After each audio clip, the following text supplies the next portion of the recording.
Hey everybody, I'm Tarl Yard with Fixated Real Estate, and we're here today with the super duper awesome panel about fix and flip. I'm so happy with these guys because it's the one panel that I know I can do a lot of contribution in. All of our other panels that we do every single week, I don't know much about that stuff. So every week we're doing a Fixated on Real Estate Expert Live. We're broadcasting to you guys right now. So check out next week too. We're going to be doing one specifically on wholesaling and acquisitions. Can't wait for that one.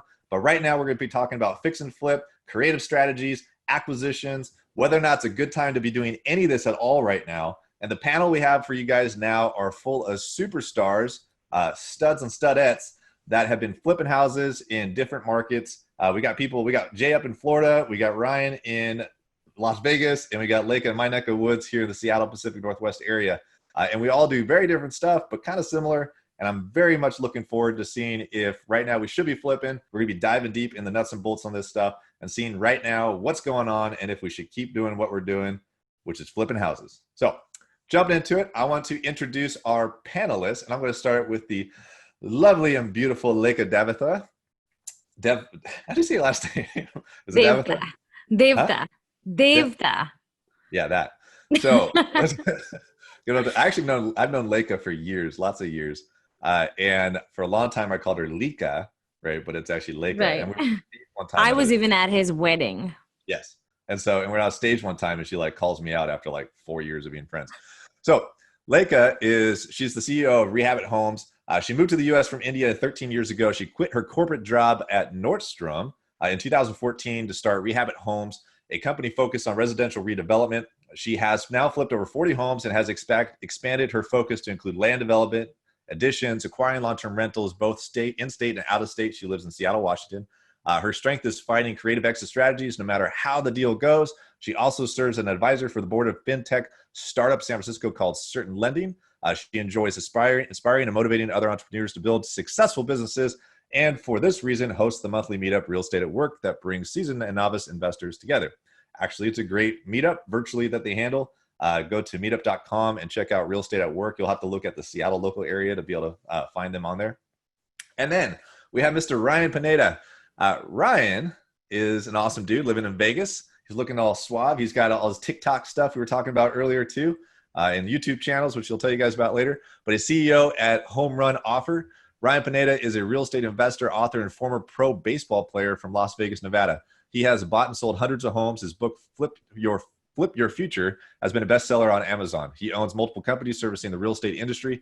His real estate investment company, Home Run Offer, is actively flipping, wholesaling, and buying rentals across the country. Forever Home Run Realty is a real estate brokerage focused on investments. Future Flipper teaches others to invest in all aspects of real estate. And last, True Book CPA specializes in tax accounting and services for real estate investors. He does a whole bunch of stuff, and we'll learn more about that. And last but not least, one of my best friends in the whole wide world, Mr. Jay Scott. He is the author of all the Bigger Pockets books, pretty much every one of them. And we'll talk about that too. He's also CEO of 123 Flip, entrepreneur, technologist, investor, and advisor, host of the Bigger Pockets business podcast, author of the Bigger Pockets books, including Book on Flipping Houses, which is what we're talking about today, the book on estimating rehab costs, which I highly recommend because it taught me a whole bunch of stuff about rehab when I was first starting out, and the book on negotiating real estate, and of course, recession-proof investing. Real estate investor that's completed over 400 deals since 2008, including flipping, buy and hold, multifamily, notes, lending, development, new construction, all sorts of great stuff. And he also recently just did a syndication in a 100 and something unit in Houston. What was that? 150 unit in Houston, right? Good stuff. So jumping into it. Once again, if you guys join us, use the Q&A panel, chat with us as much as you can. But first and foremost, let's talk about the state of the economy. If flips are great, if they're not. All four of us were flipping houses pre-COVID. I know Jay was with me on a few webinars where we're like, should we be flipping houses? Like when COVID was really kicking up. And right now I want to hear what's going on. So we're going to start with Ryan. Ryan, you're in Vegas. And when COVID hit, first off, tell us two things. One, did you stop doing what you're doing? What changed? And then what are you doing now? Despite world economy events and stuff like that? Are you still flipping, or what's going on in Vegas? Yeah, when it happened, many people in Vegas are scared, obviously, with our economy based on tourism and, people coming in. And if people don't want to travel and people are scared, it's going to hurt us. And, I think we expected our economy to not be great. But at the same time, before it happened, we were at just record low inventory. We were headed for just, I would say, double-digit appreciation. It's just like the hottest market ever beforehand. And when it hit, I think many of the investors stopped buying, but I said, you know what, like, I still think people are going to buy houses regardless. And so we just kept buying, but we just kind of tightened up our buy box. We started buying, smaller rehab deals. We started buying with bigger profit margins, and it ended up being a really good choice. We maintained our volume that we were doing, but we got, way better profits. So, and easier deals. So, to us, I think it kind of actually helped us, for the last few months. And now, we're still buying. And we have to be a little more aggressive now because the investors have returned, the other flippers have returned. So we can't, get whatever we want, because we're the only buyer. But it's good. It's been a very good market for us. Very good market. Awesome. And so I want to hear what Jay's got going on, because Jay and I, when we were first doing these webinars, we started them right at the lockdown for most of the US. And both him and I were like, we're not buying anything. And then all of a sudden we're like, oh, maybe we should. And then now we are. So Jay, can you walk us through that? What were your thoughts? I know we've past webinars, you guys want to check that out. We were both kind of like, I don't know what the hell is going on. But what are you doing now? Because I know you're kind of aggressive right now. Yeah. So even before COVID, I kind of did what I do when I get nervous, which is I go back to cash. And so back in 2019, I cashed out a lot of investments that I didn't want to hold long-term, and I went back to cash. Figured once COVID hit that basically I'd be in cash until like we saw a major downturn, and then I'd pick up a lot of properties, just like 2008, not really, but that we'd see a downturn. I'd pick up a bunch of properties and everything would be good. Here we are 4 months later, and the market where I am and where I'm investing, which is a couple different states, is hotter than it's been in years, and we're starting to buy again. So I know a lot of people look at me and think, okay, that must mean I'm pretty bullish on the market, and I think the economy is getting better. Actually, I don't. I think right now we are in this weird place where we're seeing really inefficient markets, both the real estate market, the equities markets, all kinds of markets are really inefficient. So we're seeing things that are overpriced. We're seeing things that are underpriced. Nobody really knows how to price things, and there are great deals out there. There are horrible deals out there. So I still think that a couple months from now, once either around the election, after the election, regardless of who wins the election, I think we're going to see a slowdown in stimulus. We're going to see less printing of money. We're going to see less handing out of money, and we're going to start to see moratoriums on evictions expire. We're going to start to see forbearances stop. And I think we're going to see a softening in the economy, even more so than what we're seeing now. And I think things are going to go downhill, at least somewhat. So I'm not very bullish on the market, but we're finding some really good opportunities right now. We're finding good opportunities for rental properties. We're finding good opportunities for flips. We're certainly doing some things to mitigate that risk, and we can talk about that as we go through. We're not doing the same things with our flips that we were doing a year or two ago. But yeah, we're buying. We've bought a number of flips over the last month or two, and we're still buying. So we're kind of taking advantage of a crazy market, but that doesn't necessarily mean that I'm bullish on where things are headed.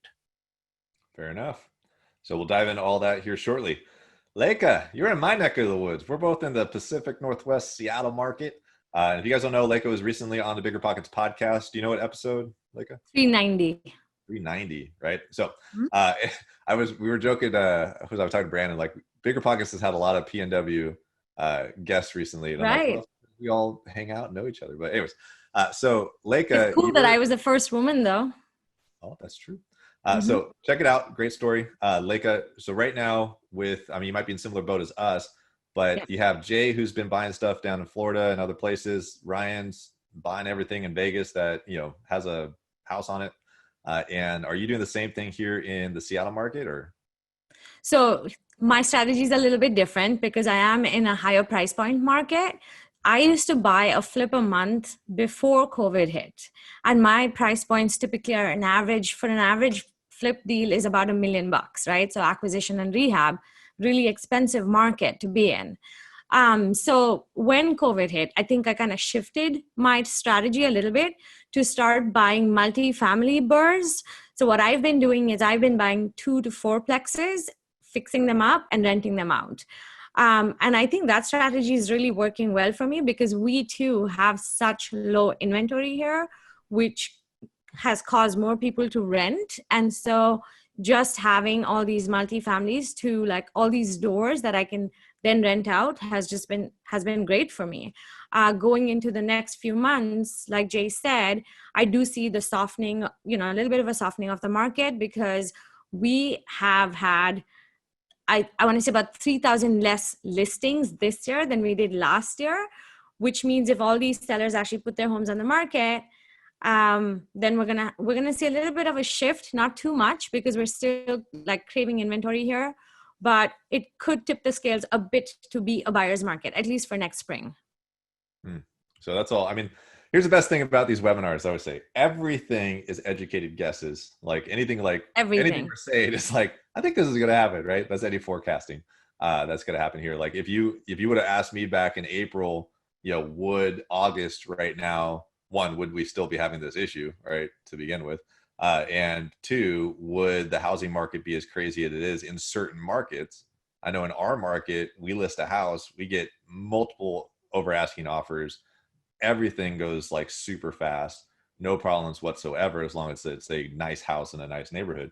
But I would have never thought that. I would have never thought that buyers would be buying like crazy and interest rates would be as low as they are right now, and that they're going to continue to go as low as they are. So it's a very big guessing game, in my opinion, right? So yeah, none of us have a crystal ball.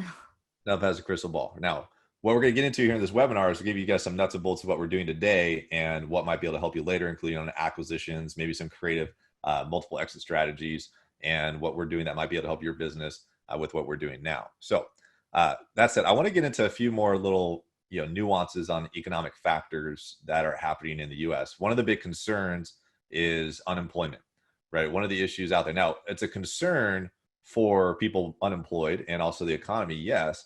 But sometimes unemployment is a great thing for real estate, depending on what side of the equation you're in. We have a Dave Van Horn, who's a note investor. He says that their biggest lead indicator for how well their business is going to be as a default note investor is unemployment. So they're gearing up right now going like, we're going to make a bunch of money, right? Because they buy defaulted notes. That also can carry over into possible REO issues and stuff like that for real estate too. So those are real estate owned bank foreclosures. So Ryan, with Vegas has a pretty significant unemployment situation right now due to the tourist industry. Are you seeing anything right now affecting your real estate market due to unemployment, or do you foresee anything like that going into the future here? Yeah, I mean, that's kind of what we've always been scared about here in Vegas, is because it's typically boom or bust. There's like no in between. And I mean, this is the first time that the Strip has really just been shut down. And the unemployment, I think, is like the highest in the country at one point. I'm not sure if it still is, but, it's definitely something that's scary. But at the same time, there are other factors that are propping it up. You have obviously low interest rates, which are, pushing every market higher, not just Vegas. But you also have an influx of people moving to Vegas. We've had people moving from California over the years. And I think with everything going on in California and, just all these new taxes they're trying to have and whatever, riots and all these other things, a lot of people are leaving. And I think Vegas is a hot spot for it. Texas, Phoenix, they're all places, even Florida, people are moving there. So, it's scary when you look at it just on what's happening with the people that are already here and the industries that are already here. But then you look at, well, we're still gaining more people. It's not like people are leaving. We are gaining new companies. You've got Amazon, you've got all these companies, Google's doing something now, and like they're moving into Vegas. And so I think you're going to see Vegas kind of become more diversified with its, economy, and not just strictly tourism and all this other stuff. I think a lot of businesses that can work remotely and virtually will come here due to, the low cost of living, the no income tax, and, just doing business here versus, say California will save you money if you can do the exact same thing. That makes a lot of sense. There's a mass exodus out of California for sure going on right now. And I think I could be wrong, but I think California has like a negative population growth right now with what's been going on. And so, and they're all moving to Vegas, they're moving to the Idaho, they're moving to Arizona, they're moving everywhere east, right? As far as they can, at least before they go to the East Coast. Cause I mean, who wants to live there, Jay, right? And okay, so right now unemployment, you don't see it having a huge factor potentially right now because you also have the population growth coming back in and into to help spur Vegas. Plus, also there's very low supply right on your market right now too. If I had to assume, yeah, we still have really low supply. I mean, we have less than 2 months of inventory, you know. And if you're talking the entry level, mid level home, I mean, we're like at 1 month of inventory. So people are buying, and I think quarantine has had a lot of effect on, you know, people's mindsets. I mean, I think there's people who have been living in a smaller house with no backyard who are like, dude, never again. I've been cooped up in this place. I'm ready to move on to something bigger and better. And oh, wait, now all of a sudden I can afford a more expensive home because of interest rates. Like, I'm moving. And so I think you're getting a lot of that. I think you're also having these other factors of, you know, the people who don't want to sell at all because they don't want people coming in and out of their house. They're afraid of the virus, and so they're not going to sell. And then you have just the whole forbearance issue of these people who, when you look at it, if they're in forbearance right now, maybe they have a job loss. Let's call them, they're workers on the strip, so they're in forbearance. What are they going to do? I mean, they're not going to sell. You know, where are they going to move to? They don't have a job. They're not able to rent. So their only option is to stay in their home. And at some point, forbearance will end. I mean, they're talking about it being 12 months, but it's like, okay, if you're going to prolong this to 12 months and then just loan mod all these people, I think the economy recovers before that happens. And I think the unemployment gets back to an acceptable level by the time that happens. And I mean, I really think the government can prop everything up through this time if they really want to, which it seems like they do. Yeah, and I guess we go back to Jay, would be like, is that a good thing or a bad thing for real estate that the government's propping things up right now? And how's that affecting us in what we do in our industry? Yeah. Well, let me start back with your original question, which was why do we care about unemployment and that number specifically? And there's a reason why smart people like Dave Van Horn really like that unemployment number. It's the one metric that, or not, it's one of just a couple metrics that hits both sides of the supply and demand curve. When unemployment goes up, two things happen. One, people lose their jobs, obviously. They're not making enough money, and they have to start selling their houses, or they go into foreclosure. So that increases supply. But it also works on the other side. People that are renting or that are living in a house and are thinking about buying another house, if they're unemployed, if they lose their job, they're also not going to be able to buy. They're not going to qualify for a loan. So it hits on the demand side also. So unemployment tends to be a really good indicator for what's to come with real estate, not just notes like in Dave's space, but in all aspects of real estate, because it hits on both the supply and the demand side. That said, I sort of agree with Ryan that the government could float us through this entire crisis. They could keep printing money. But here's the thing. When you print money and you float through a crisis, that creates other problems. So the government can solve the pandemic problem and people out of work for the pandemic, but they can't solve all the problems, because if they keep printing money to kind of float us out of the pandemic, we're going to start to see inflation. We're going to start to see other issues in the economy that are going to break things. So fixing one issue by putting a Band-Aid on it is going to cause other issues. At some point, between interest rates, between printing money, between buying corporate bonds, between all the other things the government does to kind of control the economy, they're going to have to ease off and just let things play out. I mean, we look at over the past 150 years, we've had like 33 economic cycles, ups and downs, recessions, booms, expansions. And that's a natural part of any capitalist society, any capitalist economy. So trying to stop that, trying to kind of print enough money that we get rid of these cycles, that's not going to work. It's just going to make the high higher, which is going to make the next low even lower. So Yeah. I think what's eventually going to have to happen is the government's going to have to step out of the way. We're going to have to let the economy, quote unquote, reset and trend down. We're going to have to reabsorb all these jobs. We're going to have to reabsorb all the money that's out there, and just let things naturally play out. And that's going to result in a downturn or a recession, whatever you want to call it. And there's nothing wrong with that. That's natural. So it's just a question of how long is the government going to try and keep that from happening? And the longer they do that, I think the worse it's going to be. I 100% agree with that. And I really wish we had I just don't believe there's a chance in hell anytime soon the government's going to let the economy do what it needs to do, which is shift. So I just don't believe, which is going to make it way worse years from now when it really gets bad. So Yep. people think it's bad now. If we continue with these low interest rates and we continue with propping up the economy and feeding money into it, printing it like it's, going out of style, it's good. If you think now is bad, so it's going to be. Let me, people haven't heard the term currency crisis very often, but I promise you in a year or two, that term is going to be a lot more common. Yeah. And I definitely I love this. I don't love this topic, but I would love to dig into this topic. And we do want to keep with fix and flip, right, as much as possible, right? So we can stick into this, but this affects us dramatically, right? So in what we do, interest rates are so low right now, which is part of propping up the economy, which is also helping us sell our houses that we're flipping right now for as much as we're selling them for, right? And so there's a benefit there that we are reaping.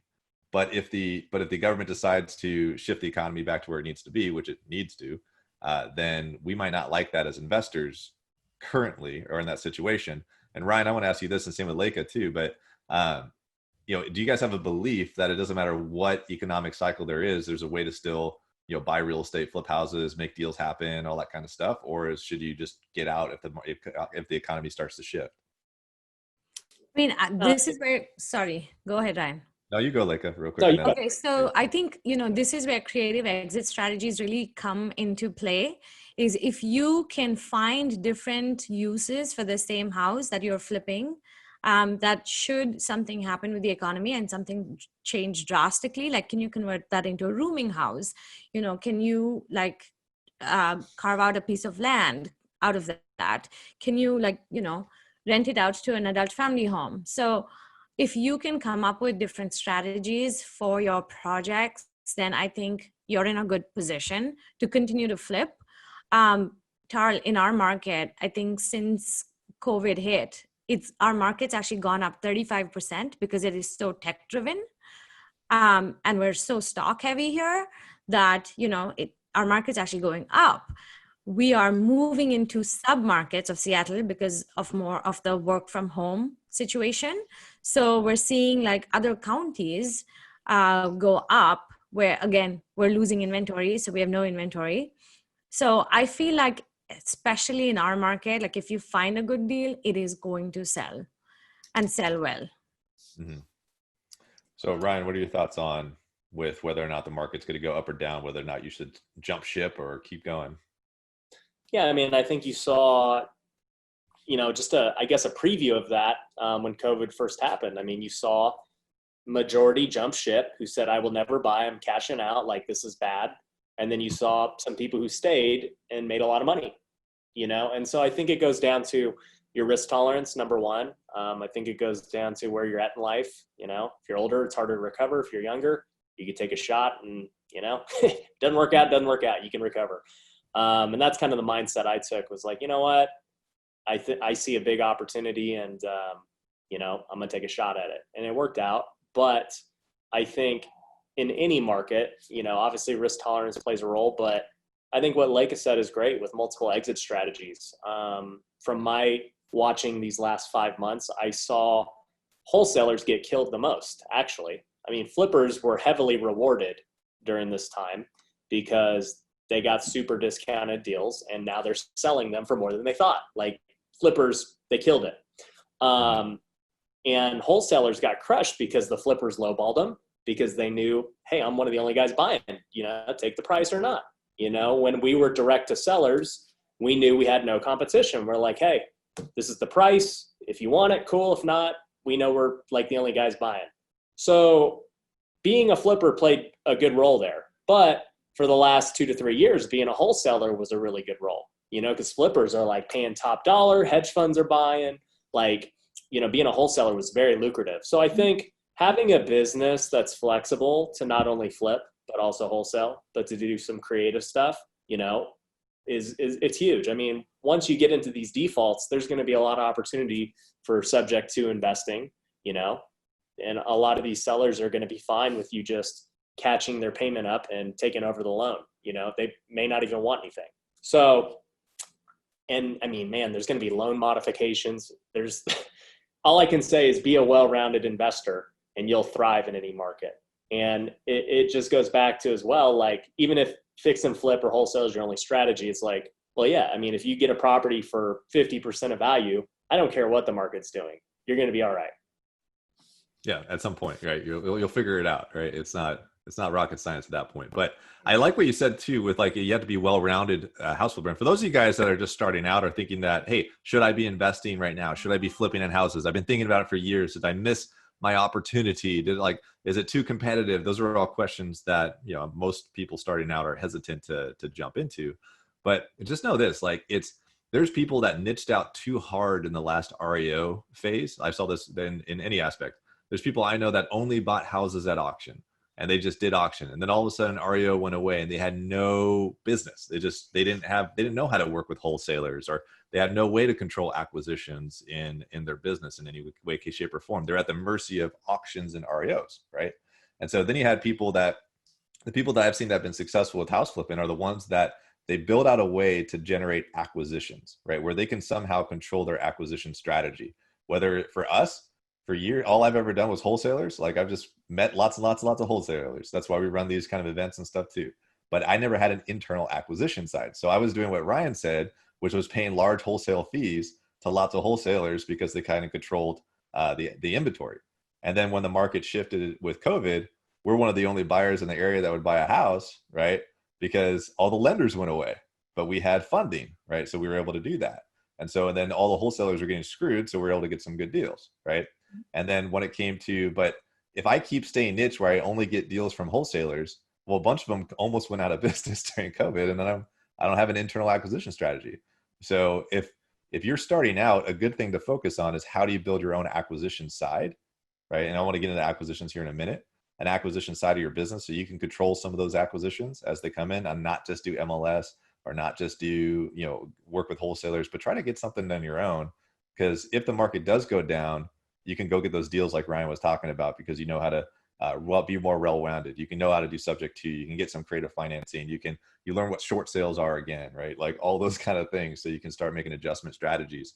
And I think you learn the most at that when you're on the acquisition side, because you got to get creative right at that point to make a deal happen. So anybody else want to add anything to my little rant right there? Yeah, I would also say, go ahead. Okay. I would also say look at, all your strengths and see where you can draw from. Like, I was really bad at direct mail campaigns and following up directly with sellers. So my strength came from, networking and like meeting like-minded people. So then I went out and I met all these awesome wholesalers and started networking with them. And then my deal flow was just always full, and it still is. And then I also got my broker's license, because that gave me an entry into listed properties. And I also joined a really large brokerage, and now I network with other brokers that see these deals off market, or are talking to sellers that have no way of selling a deal on market. And so they know that I'm an investor, I buy these deals, they bring it to me. And I've bought some pretty killer deals like that. So I say, like, just play to your strengths, go find different niches, and really go through the gamut of different strategies of acquisitions. Yeah, and I would just add to that, like, exactly what you said, Tarek. With being a well-rounded investor, it's not just about different exit strategies. But on the acquisition side, that's more disposition, what I was talking about. But on the acquisition side, like there's so many ebbs and flows in this business. And yeah, I saw those people 10 years ago who bought at the auction and made a killing, and then they're out of business because they don't know how to acquire properties. I see myself I was even in that situation a couple of years ago. I was strictly wholesalers, just like you, Tarl, and MLS. That was it. And then I never did direct marketing. And then finally we started doing direct marketing. And I mean, like over there, you got our sales team just trying to get deals and all that. But like, it took a long time to build that because I didn't have it before. And I realized, dude, these wholesalers are demanding too much. Like these deals don't make sense anymore. So I'm either going to adjust and do it myself, or I'm not going to get deals. I'm going out of business.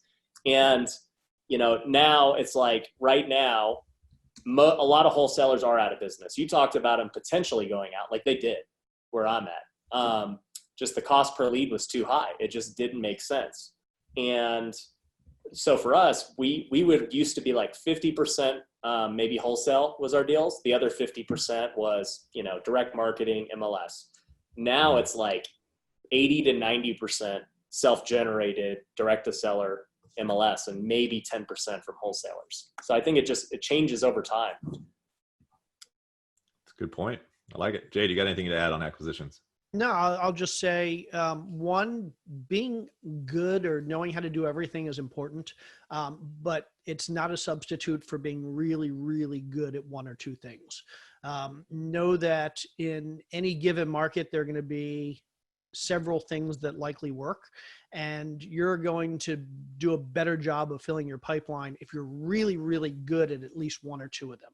So I'm not saying ignore other types of deals, but focus on something and get really good at it and use it as your primary source of deals. So I don't do a whole lot of my own acquisitions these days. I partner with people, but I did for a long time. But I have various partners, and one of my big partners, Cliff Terry down here, I mean, literally his strategy is networking with wholesalers, and he's really good at it. And we get enough deals that we can fill our pipeline just from wholesalers in this area because they're bringing them to us first because he really cultivates those relationships.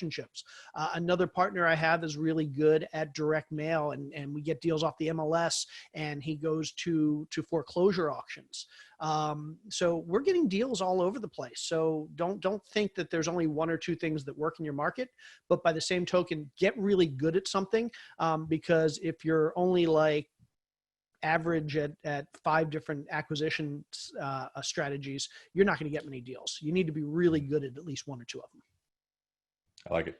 So let's talk about then what you just said too, as far as wholesalers, because all 4 of us, buy from wholesalers in some capacity, right? And if you guys are listening to this, what's a wholesaler? It's somebody that ties a property up under contract and then essentially assigns the contract for a fee, right? So somebody else buys it. If you don't know much about that, go on biggerpockets.com and learn all about it, right? But as we're all flip houses, we all buy from wholesalers. Let's do 2, simple things for each of us. One is, what best advice can we give wholesalers to work with house flippers like ourselves, right? So that we're more likely to work with them, right? What kind of advice can we give them on that? And then 2, what kind of advice can we give house flippers to be more likely to get deals from wholesalers? And why do we even get them to begin with from other wholesalers? Why do wholesalers send us deals and not other people, for instance, right? So first question is, what kind of advice can we give a wholesaler to do better at acquisitions to be more likely for us to buy the deal? And then what kind of advice can we give house flippers to be more likely for a wholesaler to send them a deal? So essentially. So let's start with Leica. Okay. So my advice to any wholesaler out there is get really good at coming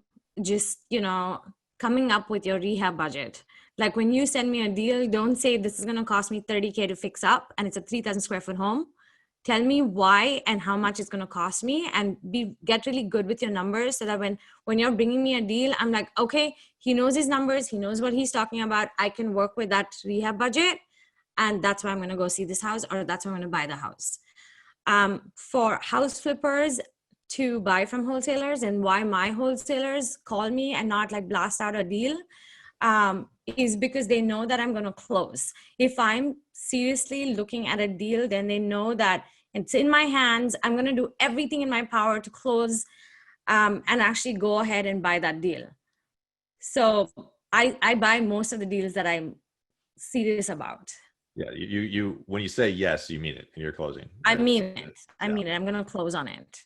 And I want to add one thing what you said about the rehab budget was because like depending on what market you are in will depend on how important that is. Because here in the Seattle market, there's no $30,000 rehab if you're inside Seattle. So that's why she brought that number up. It's more like 150 to 250,000. So it just depends on what you're doing. So it's really important here in our market that wholesalers understand rehab in some capacity so that we can analyze it faster. But it might not be as important and maybe in Vegas or whatever. So Ryan, what's your answer? Muted. There we go.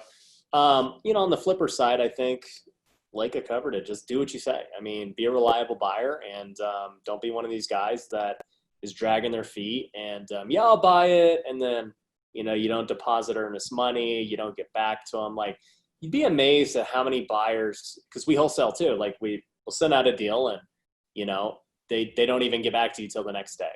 Yeah. Or, they say they're going to do it. Then all of a sudden you just know, you're like, this guy's flaky. Like, yeah, he's saying yes now, but I'll believe it when I see it. So when you can actually build a reputation of, doing what you say and closing quick and, not always, I guess, trying to renegotiate as well after you see it and other things like, that'll go a long way as a buyer. So I don't remember what was the first question on the wholesaler side? Yeah. What kind of advice can you give wholesalers to do better at making sure we buy their houses and so forth? Oh, okay. Yeah. I mean, with the wholesalers, it's just simply, man, all I need is the address, pictures, and the price. Like for me, if I don't have those three things, I don't even look at a deal. And if I get a wholesaler who says, send me the highest and best, I'm like, nah, I'm good. I'm not going to deal with it. And it cracks me up. Like just have good pictures, take as many as you can, take them of the bad stuff, the good stuff, whatever. And I will make you an offer based on the pics and it'll be pretty much spot on for the most part. And I don't need to hear your rehab budget. I'll determine my own. I don't need your ARV. I'll figure it out myself. Just give me the price that you want for it and the address. And it cracks me up, man, because I see a lot of wholesalers who they will send pictures of everything but the front of the house. It's like I don't get why it happens so often. I'm like, man, like what does the actual house look like? It's just like, so that stuff cracks me. Well, that's because they show up to the house and they go straight to knock on the door to talk to the seller, and then they just start taking pictures there, and they forget to take a picture on the outside. That's actually what it is. So yeah, no, I know, and my team does it too, and I'm like, you guys know that's like my number one pet peeve that just drives me crazy. Oh, for me, it's like electrical panels and like all this other stuff. And Nate, our acquisitions guy, when he was starting out, he'd take 100 photos of the house, 100 of them, but he'd miss the electrical panel. And I'd already know I'm going to say no to the house because we already ran the numbers, but I want to tell him that. And I make him go back to the house to get pictures of the electrical panel, even though he's already 45 minutes away from it. And then after he got the panel, I'd say, I'm not buying it anyways. So don't forget the panel next time. So anyways, joking. Actually not, I'm serious. Jay Scott, what is your answer to all that? Let me start for both sides. I think the big thing is that more wholesalers and investors, flippers, need to focus on the relationship as a partnership, not necessarily a vendor-customer relationship, not necessarily an adversarial relationship. I've had people on the other side, and just like Ryan and probably you guys, I do my fair share of wholesaling and wholetailing, and so I've been on both sides. If you approach it as a partnership, everybody wins. When I'm buying from a wholesaler, come to me and let's talk about how I can help you get a better price on that deal. So that way you get more money and I get more money and everybody's happy. Well, maybe other than the seller. And then on the other side, if I'm wholesaling, when you come to me, don't be a tire kicker. Don't ask me for a ton of information and then either not offer or make me a ridiculously lowball offer. Just as Leica said, do what you say you're going to do and be consistent and follow through. That said, I also agree with Ryan that when we're wholesaling, I don't give estimated rehab numbers. I don't give ARVs because let me tell you something. There are 30 different things you could do with that house that'll cost 30 different amounts. And depending on the types of contractors you have, depending on how you manage the project, depending on your finishes, depending on whether you're rehabbing as a rental or rehabbing as a high-end retail flip or anything in between, your numbers are going to change. And when your rehab numbers change, your ARV numbers change. So I could tell you what my ARV would be based on my rehab, but nobody else is necessarily going to do the exact rehab I do. So I don't like to give those numbers because then I feel like I need to justify them, and I can't justify them because most people aren't going to do the exact same thing I'm going to do. So if you're sending me deals, I don't need you to send me rehab numbers. I don't need you to send me an ARV. But what I do want you to do is, if you're going to ask me what my criteria is, send me deals that meet my criteria, because there's nothing more frustrating than to tell somebody in detail what my criteria is, and then they just start blasting me everything, whether I want it or not. Don't waste my time asking me what my criteria is if you're not going to pay attention to it. Yeah, I mean, no realtor ever has done that to any of us before. So but I like that both Jay and Ryan had said, I don't care about your ARV and I don't care about your rehab budget. And Lake and I are like, you better have a freaking ARV and a rehab budget on there. And that has to do with, I think that's market specific too. So like it really is. One of our really, really close friends, James Daynard, he's on the Bigger Pockets page right now making comments. And he's in our market. He's probably, hands down, probably one of the best in our entire market when it comes to actually this topic. And he said wholesalers need to package the deal and have a game plan for the investor's skills specifically, like know your investor that you're sending the deal to and know them. That's huge. Yeah. And he's like, if you know them and what their criteria is, which is what Jay's saying, then he's also saying you can then adjust your acquisition fee, your wholesale fee, all that stuff, your strategy with them, because there's deals that Jimmy would send me that I wouldn't buy, right? And maybe if I did buy it, he'd get a $10,000 wholesale fee.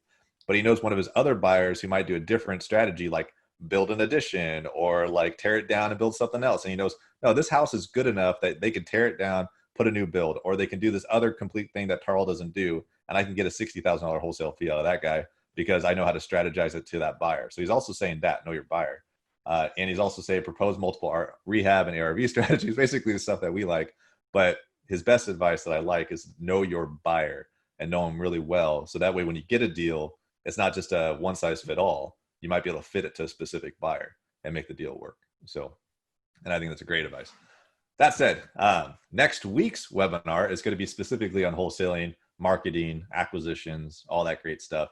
I haven't asked James Daynard yet, but I might have him come out on that one. So I think he'd be really good at it. So jumping into this, we're going to take a very quick commercial break to share with you guys a very special event. Then we're going to jump into your questions as viewers that are watching right now. A lot of you guys have already started asking questions. We're going to get into super nuts and bolts about like how to flip, how do you start out, how do you fund your deals now, what are some rehab issues, how do we get higher ARVs, how do we comps, all that kind of stuff we're going to jump into very momentarily. And in the meantime, go ahead and sit back and watch this awesome thing that I'm going to show you. So we have all these speakers right now are going to be at the virtual Big Badass Real Estate Wealth Expo. It is virtual. This is normally a live event. This is the 4th annual event, typically over 1,000 people live at it.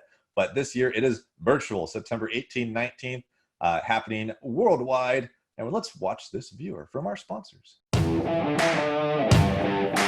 Hey everybody, I'm Tarl Yarber with Fixated Real Estate, and I'm here to talk to you guys today about the virtual Big Badass Real Estate Wealth Expo happening this year, September 18th and 19th. Now, despite world challenges, typically this event would be the 4th year running and being the largest real estate investor conference on the entire West Coast. But we're not just going to sit on the sidelines and let the world pass us by. We're going to take this thing to the next level and make it the best virtual real estate investor conference that anybody has ever been to this year.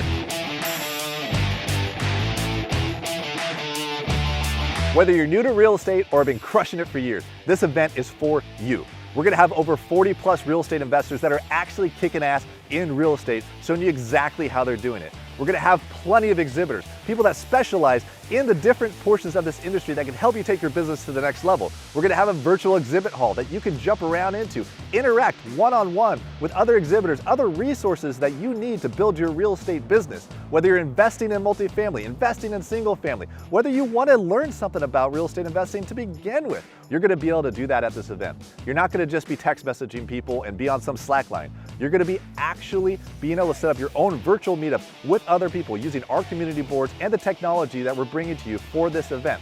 You can jump around. You can meet people from different states. You can specialize and talk to people specifically with fix and flip, single family, multifamily, raising capital. It doesn't matter. You can find them to help you take your business to the next level. And you can also watch the speakers. You can watch their presentations, and you can learn as much as you need to about real estate. And if you miss all those things, you get all the recordings because you buy your ticket today. Now, if you're sitting there wondering what the future of real estate holds, know this: the world is going through massive change, and there is huge opportunity for people that are prepared for what is next. This event will give you the knowledge, the tools, and the connections that you need to be able to take advantage of that next huge opportunity. So go to pnwrealestateexpo.com and get your tickets today. If you get your tickets today, we got a lineup of bonuses for you. So go to pnwrealestateexpo.com. Last note, if you've ever been to one of our events before, you know we're all about giving back. So this year, a portion of every ticket sale is going to support recalibrated veterans with the Travis Mills Foundation. So go to pnwrealestateexpo.com and get your tickets today, and we'll see you September 18th, 19th, virtually worldwide. And we got cool shirts. And I'm on a ropes course. That guy's so funny. So that said, all these guys are going to be there. They're going to be virtually with us. It's going to be exciting. Also, right now, you can get a discounted ticket if you do F.O.R.E. This is the discount code, F.O.R.E, Fixate on Real Estate. 19 is only good until tomorrow night. And you're only getting that code because you guys are live on the webinar. So F.O.R.E 19, only good for tonight, or sorry, till tomorrow night, and then the code goes away. So it's 10% off the ticket. You guys get all the recordings for every single session. There's 40 plus sessions. There's actual live virtual networking. So it's not just some simple text messaging or anything like that. You will actually be able to set up your own virtual networks and video conference with whoever you want at the event. So it's going to be really good. So check it out, and we'll see you guys there September 18, 19. So jumping back in, I'm happy you guys are going to be there. It's going to be great. Let's start jumping into this. Now, we didn't really answer this question directly, but I want to answer it, get a quick answer. Should somebody be flipping houses right now? Yes or no? Jay. I can't give a yes or no answer. Yes or no? So no, I can't. I would say that yes, but there are risks inherent in starting to flip houses or flipping houses right now that we don't normally see. So if you're going to start right now, there are ways you can mitigate those risks, and you should be prepared to do that. And we can talk about what those are after this. Fair enough. Lega. Yeah, I think so too. I think I like what Jay said. If you can, one of the big things for me is if you're just starting out, go find a seasoned or experienced investor in your market, partner with them, see how they're doing it. If you can be a lending partner or you're bringing the deal, partner with someone that really knows what they're doing. And that way you're going to really mitigate that risk and, possibly come out with a huge win at the end of it. Ryan. Yeah, I think flipping's good. I'm doing it. I think, always a good time to flip. Like we said, just depends on how good of a deal you can get. Yeah, and your strategy, right? So it's just having multiple strategies. I know there's been, have either of you guys lost money on a deal? Yeah. One. Good job. Many. I used to brag about that. I used to be like, done hundreds of them, never lost money on a deal, and then I lost $86,000 on one. On my 35th deal, I lost 65 grand. You think you know a thing or two about flipping homes when you've done that many deals, but there are outside circumstances that are just not in your control, and that's that. I just filmed a YouTube about a deal I lost 60 grand on mobile home. I lost 60 grand on a mobile home, and that was a hard YouTube to make. But I've lost hundreds of thousands of dollars flipping, so it is what it is. It is what it is. It's part of the business. It's only if you only ever lose money all the time. That was when you maybe want to shift. That's the problem. Yeah, then you shouldn't be in the business. Then you shouldn't. Yeah. So can I follow up my answer with the yes, but? You can do whatever you want. Well, you want it only yes or no. So if you're going to flip right now, here are a few things that I would recommend. One, Leica and Ryan both pointed out earlier, multiple exit strategies. So go in, know that if for some reason the market changes and you can't sell your flip, have a backup, have a plan B, maybe a plan C or a plan D, E, and F as well. Can you lease an option it? Can you hold it as a rental? Can you turn it into a rooming house? Can you do whatever? Make sure you have multiple exit strategies. Two, we may not know where the market's headed in 3, 6, 9, 12 months, but I'm pretty sure I know where the market's going to be next week. It's probably not going to be too much different next week. So keep your project short because that'll reduce risk. So we're not doing any or much new construction or big rehabs right now. We're doing basically, if we can't get it bought, rehabbed, and resold in less than 2 or 3 months, we're not doing it. So keep projects short. Focus on those deals that are somewhere around the median home value in your area. So typically when the market slows, the real high end and the real low end houses are going to slow first. Those are the houses that aren't going to sell when the market starts to slow. But if you're in an area where the median home price is $300,000, then try and flip houses that are going to have an ARV of around $300,000 because that's where the bulk of the buyers are going to be.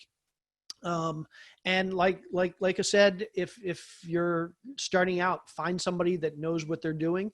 Find somebody that can either mentor you or partner with you or help you through those first couple deals. Because obviously the best way to reduce risk is to not take them in the first place and to have somebody along with you that can really keep you from doing anything too stupid. I like it. So joint ventures are great. Mitigate the risk too. Spread it out. That's what you're saying. But I want to say Chad Lanting asked this question on Zoom webinar. And it's kind of something similar to what you were just mentioning, Jay. I said, for someone new to flipping, what advice would you give for people jumping in, knowing that a potential project would be finishing up possibly post-election and into the winter? And that's, Jay, you and I have done a bunch of webinars together, even for Bigger Pockets. And even like a year ago when we were doing that type of stuff, we were both like, yeah, don't do any projects longer than 6 months because we thought something would happen to the economy even back then. You're now saying 2 to 3 months, but in a few months, yeah, it's going to be, I know if I buy a Seattle project right now, it's not going to be done pre-election. Like it's not going to happen. And so it's going to be happening after election and into winter. So should we be concerned about that right now? Like, should somebody flipping houses knowing that's going to happen? Like, should they be thinking that way, or what are some thoughts on that? Yeah, I think we need to be concerned that at some point things are going to change. And I personally think the election is going to have a big impact. And it's not what a lot of people think. A lot of people think, well, if Trump gets reelected, this is going to happen. Or if Biden gets elected, this is going to happen. I don't think it matters. I think after the election, there's going to be a lot less appetite for whoever's in office and whoever's in Congress to be spending a ton of money, because right now everybody wants to spend money to gain favor so they can get more votes. And I think we're going to see a lot less appetite to spend a ton of money and to do rent moratoriums and forbearances once the election's over. And so I think I think regardless of who gets into office, we're going to have more of a you're on your own type attitude, and that's going to hit the economy. So again, I don't know if it's going to hit it a little bit or hit it a lot, but I think the election is kind of a good stake in the ground for when I think things could start to change. Fair enough. All right. I don't want to spend a lot of time on that one. But let's go straight to something we could all answer. This will help everybody. Buying criteria. So when we're looking at houses to buy, one, has your buying criteria changed since COVID? And two, what is your buying criteria right now? So all of us are going to have a different answer. This is one of my favorite parts of talking to investors, is that newbies and other people are like, well, I need to know your criteria because I'm going to copy it. And you're like, well, everybody's got different freaking criteria. So you just got to know what yours is. So Ryan, what's your buying criteria right now in Vegas, and has it changed since COVID? When COVID first happened, I think I did a lot of what Jay did. I focused on wholesale type deals, very short rehabs, very, if I can, newer homes, median price point. And those were the main focus because those have the lowest amount of risk. I mean, you're going to turn them quicker. They're more desirable. They sell quicker. You can't really get burned on rehab going over budget. They're pretty simple. So I think we're kind of taking that same approach. Every deal is different. It's not like we just look for a certain profit on each deal. It's a deal by deal basis. So if it is a big giant rehab in maybe an undesirable area, like we need a bigger deal. We need a bigger spread. And if it's one of these safe deals that is in a good area, that's newer, that's just paint and carpet, whatever, we'll take less margin because, you know, it's as safe as it gets. So I think our criteria is going to remain the same. I think even in Vegas where we have smaller rehabs, I mean, we're at the point where nothing is going to sell, you know, before the election. Maybe, but most of the rehabs are going to hit the market maybe right around then at this point forward. And if we contract, or if we put something under contract today, I mean, if we don't close it 30 days from now, we're for sure not, you know, getting it on the market. So I'm kind of past that point with, you know, worrying about that. You know, we're just trying to get good deals that fit that box. Cool. That makes sense. And so Jay, what's your criteria right now? So historically, my criteria has always been, I want to make 15% return on ARV. So if I'm going to resell a house for $200,000, that's going to be my ARV. That's going to be my resale price. My goal is to get 15% of that in profit, or $30,000 in profit. I use a formula that estimates that profit to the penny, not the 70% rule. And so I wrote a book on the topic. So feel free to check out the book on flipping houses if you want to know the formula I use. And you don't even have to do that. Go to Bigger Pockets and do a search for flip formula. And I've written plenty of free articles on it. So anyway, my goal is about 15% of ARV. The reason I like that goal or that target is because it gives me 15% room to make mistakes. So if I'm off on my rehab costs, if I'm off on my holding time, if I'm off on my resale value, I can be off by about 15% of whatever the estimated resale price is, and I'm still not going to lose money. These days, there's an additional risk. 2 years ago, 3 years ago, 4 years ago, there wasn't a lot of market risk, but these days there's market risk as well. And if I'm in a market that, let's say in 2008 dropped 20%, well, I need to factor that risk in if the market should change, in addition to the risk of all the other mistakes I can make. So if I'm in a market that saw a big downturn in 2008, I'm probably going to adjust that 15% criteria up. I'm going to want to see 20 or 25%. If I'm in a market where you look back at 2008, or you look at the employment and the population and the wage growth statistics, and you say, there's not a lot of market risk right now in that particular market, like Florida, I would have said there was a lot of market risk a few months ago. I think there's a whole lot less than I thought there was now. So in Florida, I may drop down a little bit from that 15% because it'll help me get a few more deals. So really, figure out your baseline and then take a look at your market and adjust your baseline, whatever it is, based on what you think the potential risks are in your particular market. Leica. So I like income generating properties. So mother-in-laws, ADUs, DADU. Seattle just passed a DADU law. So if I could put in another unit in the back of the lot, then, you know, these are the properties that I'm looking for. My flips are not simple. They've never been. I like large remodels because that's where I find the money to be in this area. So I don't, you know, I typically go into a deal knowing that there's at least $150K of profit because I'm also spending a lot of money on rehab. Now, how it's shifting is I don't like doing dig downs. I don't like doing seismic retrofits anymore just because those do take longer. And I am going into it knowing that I want that rehab timeframe to be shorter and it's a quicker in and out for me into a deal. So yeah, it has shifted to be a little bit more cosmetic than I typically take on, which is still not very cosmetic for most people. Not here. Yeah. There's no paint carpet flips. No paint carpet flips. No. I mean, it is if you get really, really lucky, but that's like the extreme exception, not the rule. Yeah. And us, I've always been a 15% plus cash on cash investor. Lately, I had like 20+% just because of lifestyle. I switched that not because of COVID. That was switched because I just wanted to do less deals and travel more.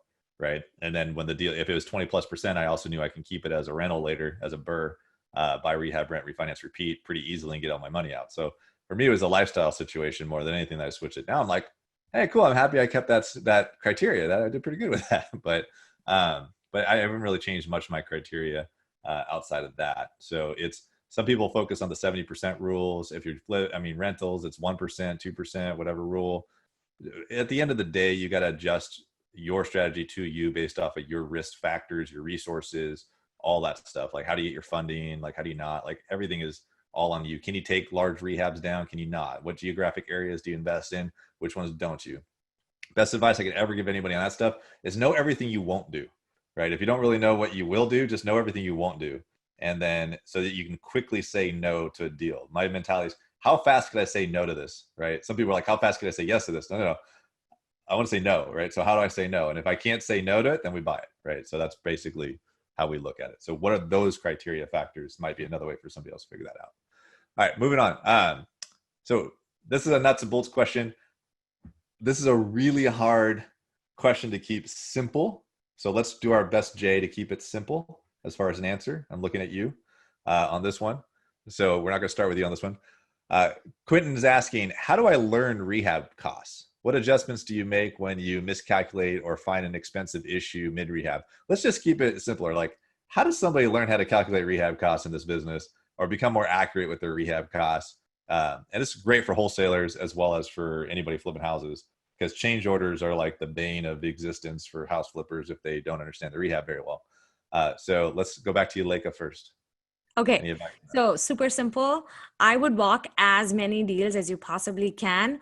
Find other flippers or even find brokers, and then, have them let you inside homes that are fixers, and then just walk them. And then here's the thing, call every trade, whether it's a roofer, plumber, electrician, and just start to really dig into what those numbers are. And then here's another thing. Okay, this is what I do, like on an everyday basis. Like, this is what I do is, say I need to get a side sewer installed. I don't talk to one company. I literally call 15 people, and then I have them bid against each other, and I knock them down in price, and I get amazing people to do really good quality stuff, but also give me a really good price. It's because I just I want to talk to as many people. And then when you talk to those people, you also get other ideas like, hey, you don't really need to change a panel, or you can use these other kind of heaters to put in your house. So just just talk to as many people from the trade as you can. Yeah, I remember when you were doing that and you would give that advice, be like, I don't know what they're talking about, but I'm just talking to a lot of them. So I remember, right. That's how you could learn to rehab, is that you just, that's exactly how I learned to rehab. HVAC companies out there to the same property, and you just I don't know if that's right or wrong, but let's pit them against each other. I just remember that's how you kind of rolled, and it worked pretty well. Ryan, any advice on that? Yeah, I actually just did a YouTube video yesterday on this. I'll just link to it. But our main thing is for even beginners and even us now, since we buy everything mainly on pictures, we just use price per square foot method. And I think with every area, you just have to adjust it depending on your area. Seattle, I don't know that you can do it. You would not use that in Seattle. Yeah. Right. And so, when you're tearing down homes completely, it makes it tough. But when you're in markets like Vegas or parts of Florida or, newer areas, it works perfectly fine, because you're not really worrying too much about, man, do I got to replace electrical, plumbing, everything every time? Because that's not the case in a lot of these newer areas. Correct. Yeah, that makes total sense. Yeah, if you were in Arizona, Vegas, certain areas that there's a lot of subdivisions built 1990 newer, 2000 newer, right? You're not going to have a bunch of knob and tube wiring and old, nasty ass, plumbing or whatever, right? So good, right. Yeah, probably square foot on that. So Jay, besides the book on estimating rehab costs by Mr. Jay Scott, right? Just so you guys know, I did a couple hundred deals before I found this book. And I was not in charge of rehab when I was partnered up with my ex-business partners. I just was in charge of everything else, with realtors. I would talk to contractors all the time, but I didn't give a shit about rehab. And when I actually started my own company outside of my partnership, I had to be in charge of rehab or hire somebody that did. I'm like, well, shit, I got to learn all this stuff a lot faster because I don't have my ex-business partner to handle it.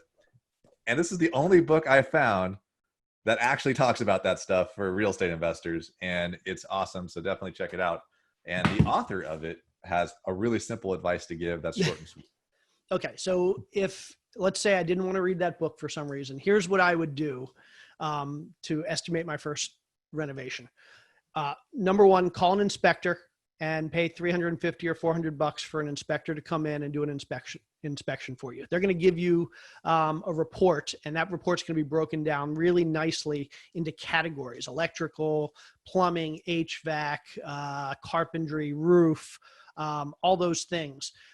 That's going to give you a list of everything you need to fix in the house. Then you find you're a good real estate agent or a good designer, and you say, hey, I'm renovating this house to resell.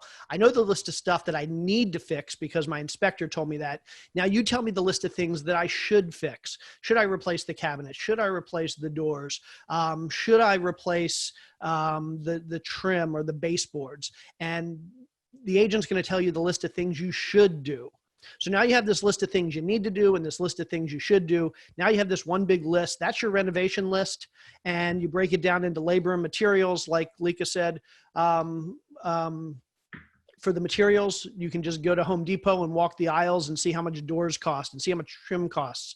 And you can go online and you can see how much a new HVAC system costs. And you can see how much cabinets cost. And then start calling contractors and ask them how much to actually come out and install these cabinets or install this baseboard or install a new electrical panel. And basically for every one of those line items that you've generated from both your inspector and your agent, the stuff you need to do and the stuff you should do, assign a labor cost, assign a material cost, add them all up, and there's your price. And it sounds daunting, but it's really methodical. And yes, it takes time.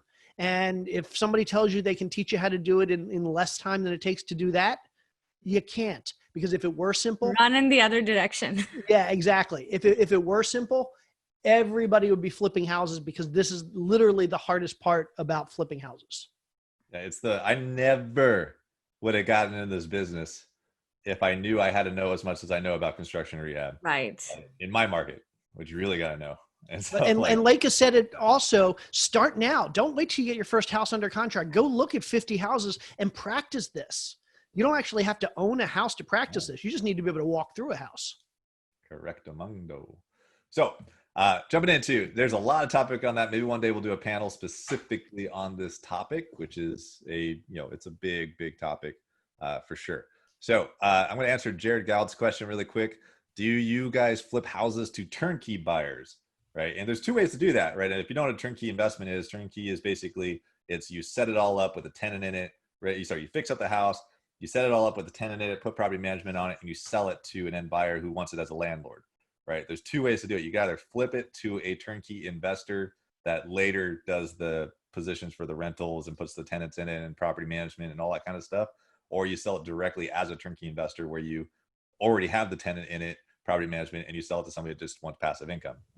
So a lot of people over the years have sold rent-ready houses to hedge funds who would then put tenants in them and so forth and manage them, and they would just turn them that way. So I don't know if you guys do that in your markets, but I'm just going to answer this. On what day is that? September 2nd, Wednesday, September 2nd, noon Pacific Standard Time. We're going to do a webinar specifically on turnkey. We'll have a couple people on there. One of them will be Nathan Brooks.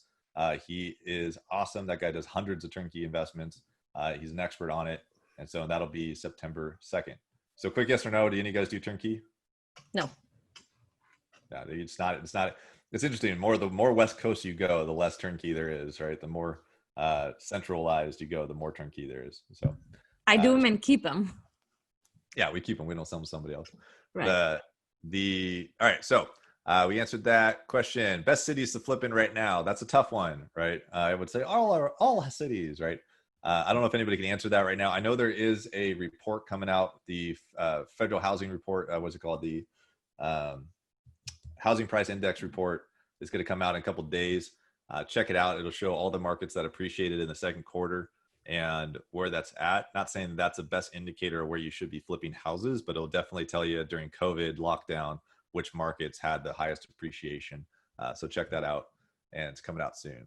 Buy in the places where people are moving to, not leaving. Yeah. Austin.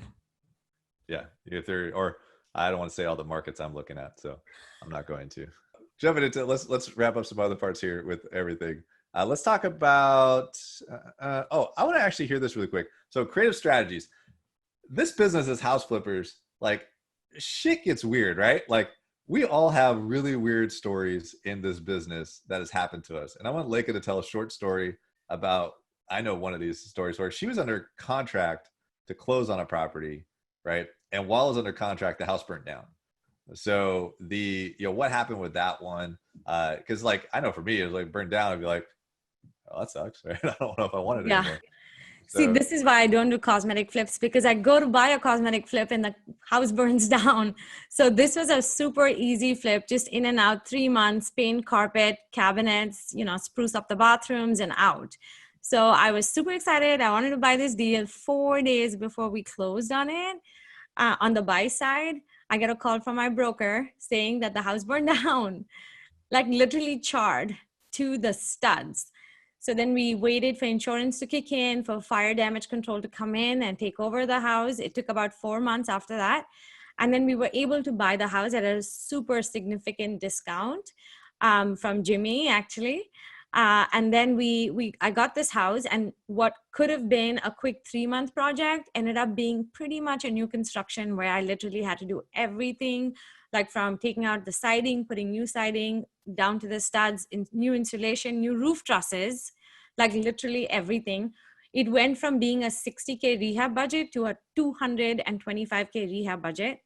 But because I was also buying the house for so much lesser than I was before, I made a pretty killer profit on it.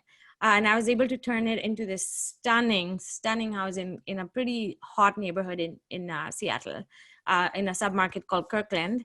So I was able to, we got 4 offers, 4 hours after listing the property. So pretty good story on that one, but you just can't help it. You just can't control, things that are out of your control. Yeah, some people would flip out and not buy it. Jay, do you have a really quick story on some weird ass thing that happened to you while you're flipping houses that's fun? And I mean, 60 seconds. Yeah. So 2011, we were buying a short sale. Back then, banks were literally paying owners that were losing their houses to leave their house. We had a deal where I think the bank offered the homeowner $30,000 to leave. We're buying this house for like $90,000, and day of close, and literally they had to close by midnight on some Friday night. Friday morning comes along and we go to do the walkthrough, and they hadn't even started moving, and they just decided they didn't feel like leaving. And we spent the entire day explaining to them their 2 choices were: it was going to foreclosure the following Tuesday, because this was Georgia where it happens quickly, or they leave that day and they get $30,000. And they seemed to prefer the foreclosure on Tuesday than the $30,000 on Friday. People do weird. So. Ryan, quick story. Man, the stories. I would say Leica gave me an idea about one burn down we had. So I had bought a mobile home. I keep buying these mobile homes. And it was in Pahrump, which is like an hour outside of Vegas, kind of a redneck town. And it had 2 mobile homes, we found out. So it had a mobile home on the main lot, and then there was a secondary mobile home. And so I was like, oh, that's cool. Like, it's like a duplex mobile home. Like, we should be able to get double or, more. And we bought it. And I think within 5 days, somebody burnt down the second mobile home. And I'm like, what is going on in this place? Like, we didn't even know it burnt down because it was like, an hour away from us. We hadn't even got there to do anything yet. And my guy calls me. He's like, hey, wasn't there a second mobile home? Because it's not here anymore. It's like there's ash. I was like, what? And so, yeah, there was a whole ordeal with it. And I think the guy got arrested. And luckily we got an insurance claim. And so the insurance claim was like, I don't know, it's like $40,000, which was far more valuable than the mobile home. So I appreciate that guy for burning it down, whatever he did. I don't want to say this, but I'm going to say it, even though it's being recorded publicly. Man, when your house burns down and you're flipping a house and you got the right insurance, you're like, this is awesome. So I'm just saying that I speak from personal experience. I've had a few like that where I'm like, I wish this would burn down. Yeah, you wish it would burn down, right? But when it does, there's a lot of laws there. You probably shouldn't do that purposely. But Anyways, that's why insure your properties. Like we've all spent tons of money on insurance and never reaped the rewards until one day you do. So it's very much. I don't insure my properties. You don't? Well, I self-insure. Nah, So I've probably saved well over $150,000 on insurance over the last 8 years since I've been self-insuring. So I can now incur a whole bunch of issues and still save money. But that only works if you're doing really high volume. Well, we did high volume. Okay. I have you know the story. Were you and I, my story. Yep. I know the story. Our house that burnt down, we had a $340,000 insurance policy or $350 insurance policy on it. We got cashed out the whole thing. And thank freaking God, right? Because that would have been super bad if we didn't get that insurance on that property. But statistically, you'll spend more than $350,000 on insurance before you'll have that $350,000 claim. That's how insurance companies make money. I'm for sure in the hole. Like I agree with Jay. Even with that claim, I'm way in the hole. All right. I don't know. I'm just happy I had it on that house. So just throwing it out there. Best flip we ever did. I don't recommend it to other people, but yes, especially if you're starting out, insure your homes. Exactly. 100%. Sorry, that is not a newbie strategy there. No, it is not. Hacks. Like they don't know what they're talking about. So all right.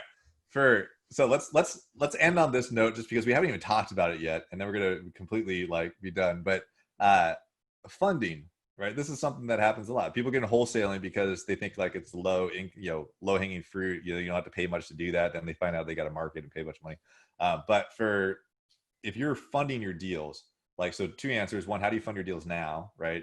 And then actually 3, how do you fund your deals now? Were you affected when COVID shut down because of all the lenders going away? And then if you're starting out, what kind of advice can we give people for, funding their deals? Ryan.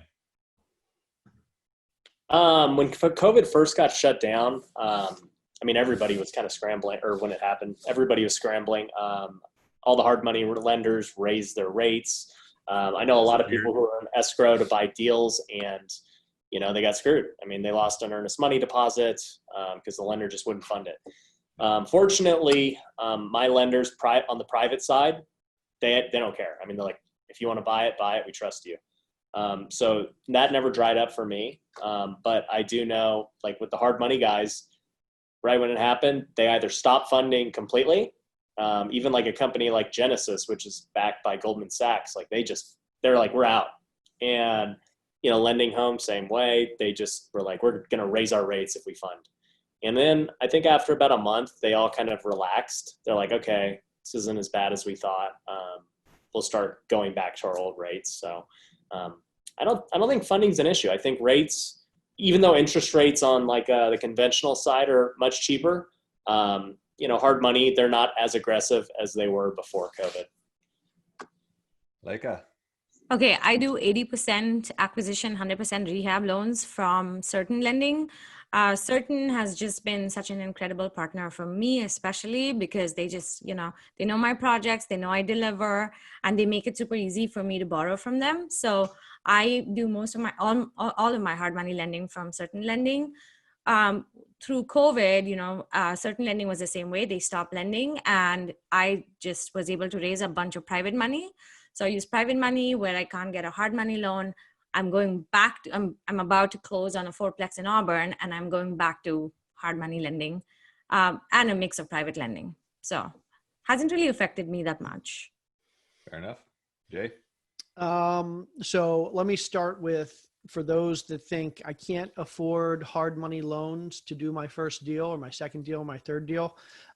If the numbers don't work with the hard money loan for your first few deals, you need to build more margin into your first few deals. Find better deals, because if these days hard money is actually relatively inexpensive.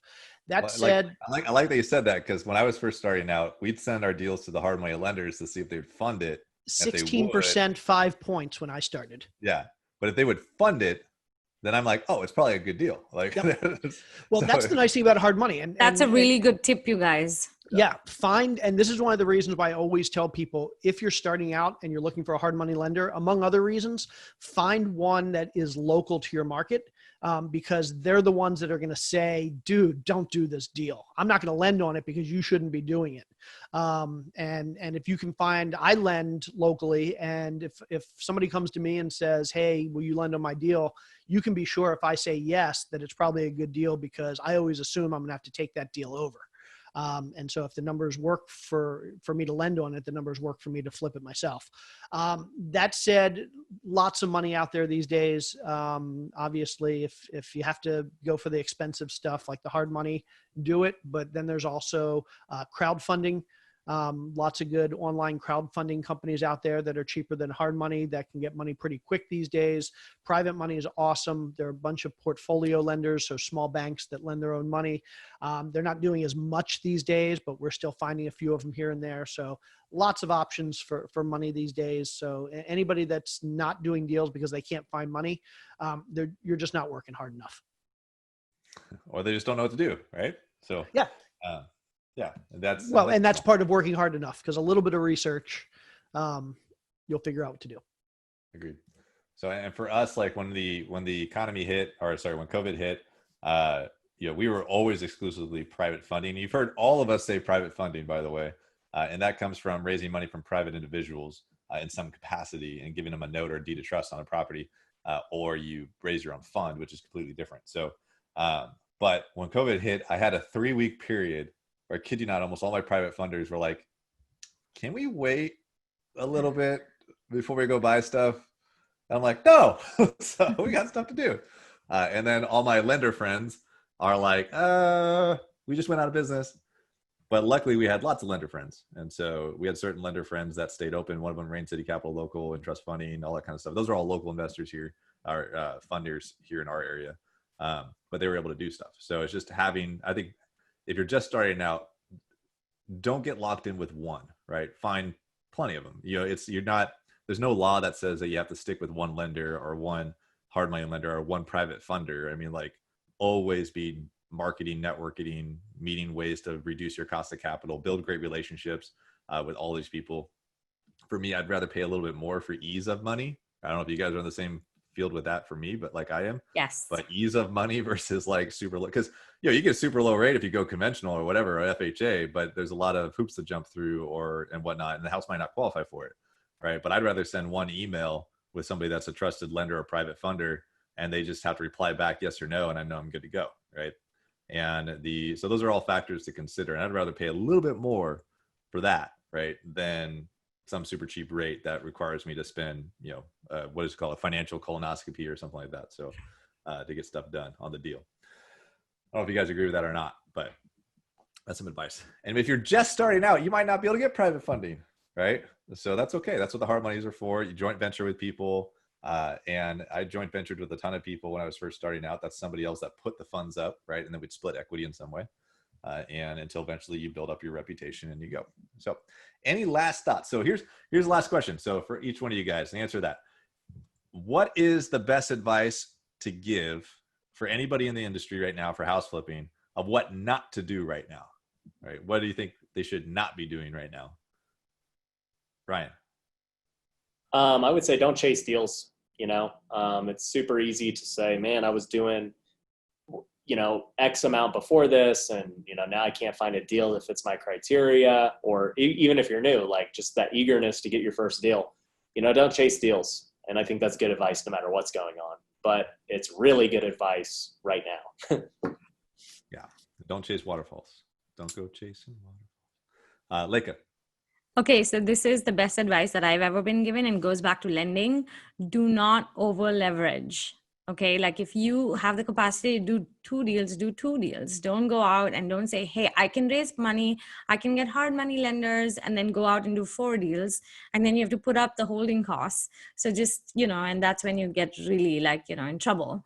And you have to find like bridge financing and gap funding and whatnot. So just don't over leverage. That's all. Like, and I know a few people, we all know a few people that like do one deal really well and they go, I want to buy 10, and then they just go for it. And then, they get in trouble. So we've seen that happen in our market. We just don't do it.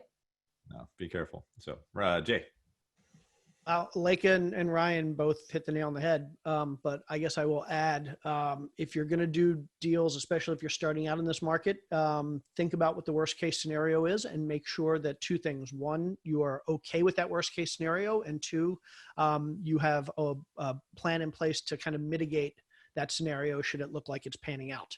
And you can do that by having backup strategies, by having a good team around you, by having somebody that either is mentoring you or partnering with you that knows what they're doing. But just don't not move forward, but move forward with your eyes wide open and know that we're living in interesting times and anything can happen. Excellent. And I'm going to add one last thing to that, which is never be in a position where you have to buy a deal mentally, right? You don't have to do anything. This is investing. So it's your choice. Be non-emotional with it. Never put yourself in a position where you have to, like kind of what Ryan said too. They all said it, like, don't go chase the deal. Don't have to do it, right? Be non-emotional about it. Think through it. And also I would never bet on the market going up, right? Even though there's been plenty of great speculations out there to be able to focus on that, but I'd rather buy it, whatever it is now. So don't do it if you don't have to. And Tal says this all the time. The best deals that he's ever done, and I say this too, is the deals that you walk away from. Well, I've also walked away with some really awesome freaking deals. Like, It's so fine. It's okay. There's deals I'm like, that's a dumb deal, right? Not gonna happen. And then I remember there's still one in Portland I think about, right? Still this day, where this wholesaler was like really selling me on it. He was brand new. He was just like, I think this is a really good one. I'm like, that's a dumb one. I don't like it. And he ended up buying it. It was his first flip. He had 130 grand on it. And it was a 700 square foot little house that I could have like done in my sleep. But it's just like that entire neighborhood just popped out of nowhere right when he bought it. It was just like fuck. Sorry. I still remember that one. Anyway, it doesn't matter. It was a $40,000 rehab. So easy. That one pissing me off. Anyways, good for him. Good for him. Wherever you are, Brad. All right. For jumping into it, actually ending it. So let's circle through this. Jay Scott, how can people get a hold of you? Go to jscott.com is my website. If you want to send me an email, the letter J at jscott.com. I'm on Facebook at jscottinvestor, Instagram at jscott_123flip, or Bigger Pockets. And please, I'm contractually obligated to say this, please check out the Bigger Pockets Business Podcast. My wife and I are co-hosts. And if you're a real estate investor, you're also a business owner. So I promise you'll learn a lot. Awesome. Leica. Find me on LinkedIn, Leica Devta, or find me on Instagram. It's LEK, 4 A's, AA, and H. Awesome. Ryan, how can the people get a hold of you? You can just find me at Ryan Pineda Show on YouTube, Instagram, TikTok, everywhere. So TikTok. Billboards, TV station. Are you like 22 years old? I'm around there. Yeah. I'm kidding. Yeah, you are actually. So I'm 31, but I was just kidding. I'm probably like a 22-year-old. I wish I could figure it out. I'm too old. All right. So for me, you can follow me at Tarl Yarber on Instagram, Facebook, as well as our company Fixated Real Estate on Instagram and Facebook. We do a bunch of stuff for Bigger Pockets on the YouTube channel. Check out the PNW Real Estate Expo or badassexpo.com for the virtual event coming up September 18, 19, that all of us will be there, including some of your favorite speakers. Check out the page. You'll see a whole bunch of speakers that you guys all know and love that'll be there, and also virtually network with all of them. It's going to be fantastic. Discount code F.O.R.E 19419. Only good until tomorrow night if you want a discount on your ticket. And because you guys were watching this live, you get that code. If you're watching it later, sorry. That said, any last thoughts from any of you guys before we sign off? Yeah, congratulations to Ryan and you for the new babies in the last 2 months. Oh, yeah, we got new babies together. Yeah, congrats, you guys. Yeah, no, Thank you. great. New daddies. And then, last thought too for you guys too out there. Next week, we have an acquisitions panel that we're going to go into for acquisitions and wholesaling and off-market marketing. 2 weeks from now, we're going to Turnkey, doing these each week at noon Pacific Standard Time on Wednesday. Outside of that, we'll see you guys on the next one. Thanks, guys.